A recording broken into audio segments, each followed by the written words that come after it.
Ano nangyari to? Tay, dahil po sa inyo. Dahil po nagsakripisyo kayo para sa akin. Ginawa niyo po lahat para gumaling ako. Tay, at hindi lang yon. Tay, para sa inyo po to. Nak, laking pera nito ah.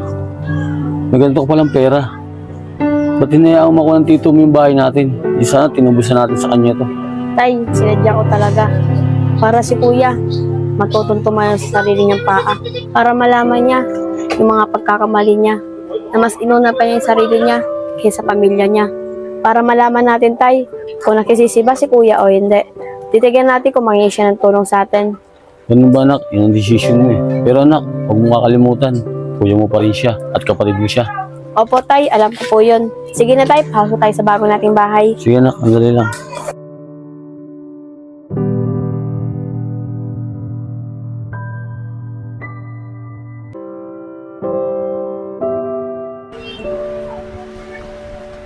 Pre, misi ka nga dyan. Nakabukas pa electric pa, no?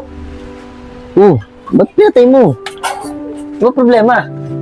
Pre, pasensya ka na. Nagagalit kasi yung asawa ko eh. Saka pre, alam mo naman, marami akong bayarin. Kuryente, tubig, at saka bahay. Saka sabi ng asawa ko, baka pwede. Kumanap ka daw muna ng matitirahan mo. Anak pre, hindi ako makahanap ng titiran ko. Eh alam mo naman, binenta ko na yung motor ko, di ba? O kalahati nga, binigay ko na sa inyo. Pre, wala akong kapera-pera dito, wala akong matitiran talaga. Baka pre, pwede, pakiusapan mo muna yung asawa mo. Wala talaga akong tutuluyan eh.